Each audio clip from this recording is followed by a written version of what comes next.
अस्सलाम students, welcome to the BWS academy. My name is Shoaib, आपका biological educator. अच्छा students, आज जो हमारे पास टॉपिक है डिस्कस करने वाला वो है बेटा हमारे पास the rules of binomial nomenclature. यानी कि किसी भी ऑर्गेनिज्म को कि हम साइंटिफिक नाम देते हैं, उसके कुछ रूल्स होते हैं, उसी रूल को फॉलो करते हुए हम क्या देते हैं उनको।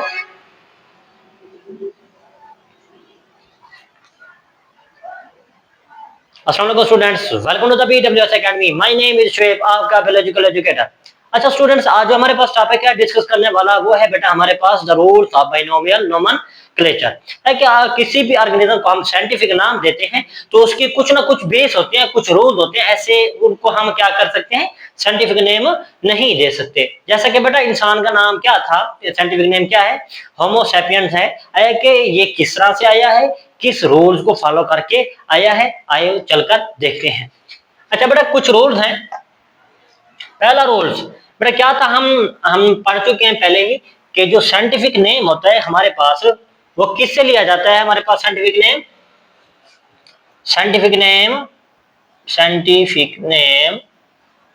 शुड बी टेकन, किससे लेना चाहिए, should be taken from Latin language,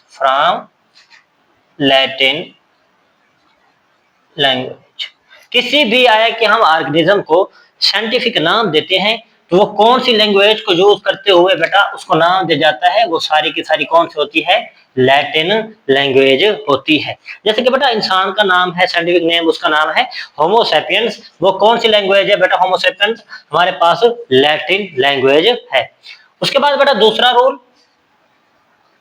आया कि बेटा जो साइंटिफिक नेम होता है, साइंटिफिक नेम हमने कल भी देखा था बेटा कंटेन टू पार्ट, दो पार्ट्स पर मुश्तमिल होता है, कंटेन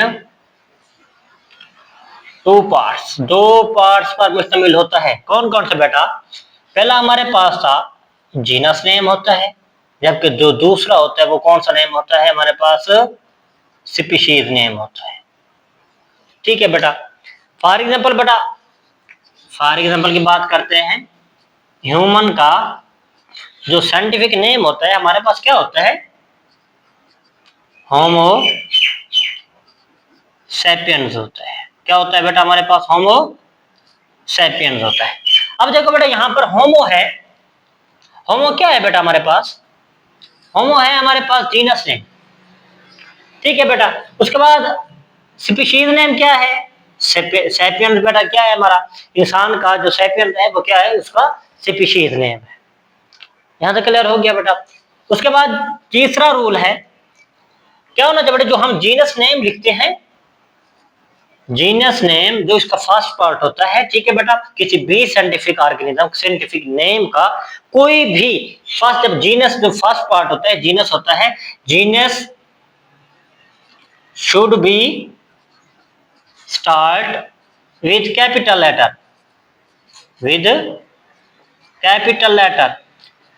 ठीक है बेटा, किससे स्टार्ट होना चाहिए, कैपिटल लेटर से, यानी कि बड़े हरूफ से स्टार्ट होना चाहिए।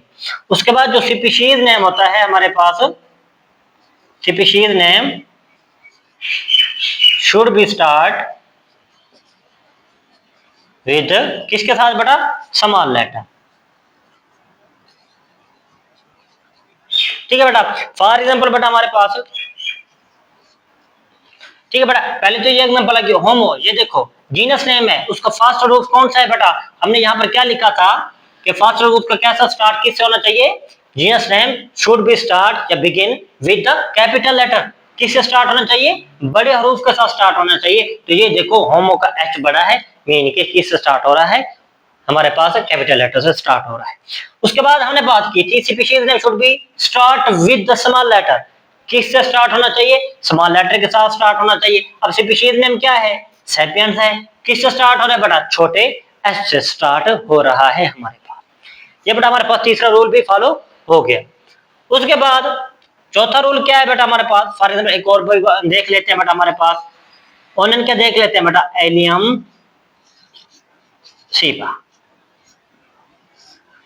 ठीक है बेटा, अब देखो एलियम क्या है, जीनस नेम है, किससे स्टार्ट हुआ है, हमेशा कैपिटल से स्टार्ट हुआ है। उसके बाद सीपा क्या है बेटा, उसका स्पीशीज नेम है, ठीक है, जो जीनस को फॉलो करता है, अब सीपा का जो हमारे पास स्टार्ट किससे हो रहा है, जो स्पीशीज नेम है स्मॉल सी से स्टार्ट हो रहा है। किससे स्टार्ट हो रहा है बेटा, स्मॉल लेटर से स्टार्ट हो रहा है हमारे पास। उसके बाद है हमारा हमारे पास चौथा, ठीक है, फोर्थ रूल कौन सा है बेटा, कि जो हमारे पास साइंटिफिक नेम होता है वो क्या होना चाहिए, scientific name should be unique, should be unique. कैसा होना चाहिए बेटा, यूनिक होना चाहिए। ऐसा होना चाहिए कि आज से पहले वो किसी भी ऑर्गेनिज्म के लिए वो लफ्ज इस्तेमाल ना हुए हों, ठीक है बेटा। और क्या होना चाहिए बेटा, एंड और क्या होना चाहिए बेटा, सेम नेम, ठीक है बेटा, same name cannot be read या कैन नॉट बी रिटन,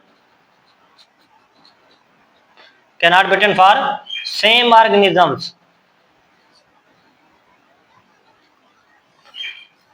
ठीक है बेटा, फॉर डिफरेंट ऑर्गेनिज्म, सॉरी बेटा,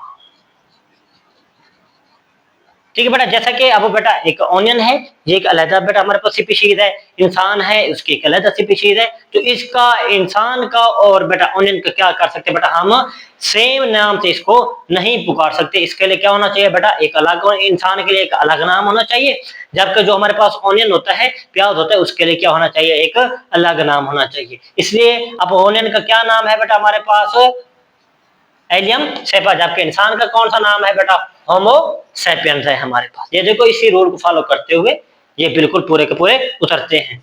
उसके बाद बेटा ड्यूरिंग प्रिंटिंग, अगर बेटा प्रिंट हो रहा है तो साइंटिफिक नाम कैसा होना चाहिए, ड्यूरिंग प्रिंटिंग, ठीक है बेटा, साइंटिफिक नेम वुड बी, कैसा होना चाहिए बेटा, इटैलिक, ठीक है बेटा, तिरछा होना चाहिए। अगर हम किसी भी यानी कि बुक को प्रिंट करवा रहे हैं, उसमें क्या है बेटा, साइंटिफिक नेम है, साइंटिफिक नेम को प्रिंट करवाना चाह रहे हैं, तो वो कैसा होना चाहिए, इटैलिक होना चाहिए, तिरछा होना चाहिए, ठीक है बेटा। बेटा हम जिसने एमएस ऑफिस इस्तेमाल किया होगा तो वहां पर बेटा आपको इस कलर का बॉक्स दिखाई देता है, ठीक है बेटा, होम टाइप पर आपको इस कलर का यानी कि इस टाइप का दिखाई देता है। जब आप इस पे उसको किसी भी वर्ड को सिलेक्ट करके इस पर यानी कि इटैलिक पर बेटा क्या करते हो बेटा, क्लिक करते हो तो वो फौरन फौरन क्या हो जाता है, इटैलिक हो जाता है। इटैलिक लिखा किस तरह जाता है बेटा, यूं, होमो, ठीक है बेटा, सैपियंस, ठीक है, थोड़ा सा तिरछा यूं लिखा जाता है, ठीक है बेटा। अगर बेटा हम किसी को यानी कि साइंटिफिक नेम को किससे स्टार्ट करें बेटा, बेटा साइंटिफिक नेम, इफ अगर साइंटिफिक नेम को हम किससे स्टार्ट करवाना चाह रहे हैं बेटा, scientific name would be written by hand, बेटा अगर हम किसी भी साइंटिफिक नेम को हाथ से लिखेंगे तो क्या करेंगे बेटा, अंडरलाइन सेपरेटली, क्या करेंगे बेटा, उसको अंडरलाइन करेंगे, जीनस को अलग से अंडरलाइन करेंगे, जब किसी स्पीशीज को क्या करेंगे बेटा, एक अलग से बेटा क्या करेंगे, उसको अंडरलाइन करेंगे। बेटा जैसे कि इंसान की एग्जांपल देखी थी होमो सैपियंस, ठीक है बेटा, अब हमने इसको क्या लिखा है, हाथ से लिखा है, तो तिरछा लिखने की जरूरत है भी नहीं, क्योंकि बेटा अगर हम तिरछा लिखेंगे तो कंप्यूटर की तरह तिरछा बिल्कुल एक्यूरेट नहीं लिखा जाता। इसलिए अगर किसी भी ऑर्गेनिज्म का आप साइंटिफिक नाम लिख रहे हो तो क्या करते हैं हम उसको बेटा, उसको मैंने ये देखो इंसान का नाम क्या है, होमो सैपियंस है, होमो को अलग से बेटा उसने क्या बोला है, अंडरलाइन सेपरेटली, अलग अलग उसको अंडरलाइन करो, मैंने जीनस को अलग से अंडरलाइन किया हुआ है, जबकि स्पीशीज नेम को अलग से क्या किया हुआ है, अंडरलाइन किया हुआ है। उसके बाद बेटा ऑनियन का देखो, एलियम सेपा, एलियम बेटा उसका जीनस नेम है, मैंने उसको अलग से अंडरलाइन किया हुआ है, जबकि सीपा उसका स्पीशीज नेम है, उसको क्या किया हुआ है, अलग से अंडरलाइन किया हुआ है, ठीक है बेटा। एक बार रिवीजन कर लेते हैं बेटा, साइंटिफिक नेम कहां से किस चीज से लिया जाता है बेटा, लैटिन लैंग्वेज, लतीनी जबान से लिया जाता है। उसके बाद बेटा साइंटिफिक नेम दो पार्ट्स पर मुश्तमिल होता है, कौन कौन से दो पार्ट्स होते हैं, फर्स्ट उसका जीनस नेम होता है, जबकि दूसरा नेम उसका क्या होता है, स्पीशीज नेम होता है। उसके बाद तीसरा पॉइंट आ जाता है बेटा हमारे पास कि जीनस जो होता है को जीनस नेम होता है बेटा, वैसे तो साइंटिफिक नेम के दो पार्ट्स होते हैं, जीनस और स्पीशीज नेम। जीनस जो होता है बेटा किससे स्टार्ट होना चाहिए, always with the start with the capital letter, उसको बड़े हरूफ से स्टार्ट किया जाता है, जैसे कि होमो सैपियंस एच बड़ा लिखा हुआ है। उसके बाद जो स्पीशीज और नेम होता है वो किससे स्टार्ट होना चाहिए, स्मॉल लेटर से स्टार्ट होना चाहिए। जैसा कि इंसान का स्पीशीज नेम क्या है, सैपियंस है, किससे स्टार्ट हुआ है बेटा, स्मॉल लेटर एस से स्टार्ट हुआ है हमारे पास। उसके बाद बेटा जो साइंटिफिक नेम है वो कैसा होना चाहिए, यूनिक होना चाहिए, ऐसा होना चाहिए जो आज से पहले कभी भी किसी ऑर्गेनिज्म के लिए इस्तेमाल ना हुआ हो, ना ही बोला गया हो। उसके बाद पांचवा पॉइंट बेटा क्या है, ड्यूरिंग प्रिंटिंग आया कि हम कोई साइंटिफिक नाम प्रिंट करवाना चाह रहे हैं, बुक में है, बुक में साइंटिफिक नेम है, उसको प्रिंट करवाना चाह रहे हैं, तो देन क्या लिखा जाएगा, उसको कैसा रखा जाएगा बेटा, इटैलिक रखा जाएगा। साइंटिफिक नेम को कैसा रखा जाएगा, बिल्कुल इटैलिक रखा जाएगा। उसके बाद बेटा कि अगर हम साइंटिफिक नेम को हाथ से लिखने की कोशिश करें तो कैसा होना चाहिए बेटा, अगर हम उसको हाथ से लिखने की कोशिश करेंगे, हाथ से लिखेंगे, तो देन क्या करेंगे, हम उसको जीनस को अलग से अंडरलाइन करेंगे, उसके बाद स्पीशीज को अलग से अंडरलाइन करेंगे। ठीक है बेटा, उम्मीद करता हूँ बेटा वीडियो अच्छी लगी होगी। अगर कोई भी क्वेश्चन हो तो आप हमसे ये क्वेश्चन कमेंट सेक्शन में जरूर पूछ सकते हैं।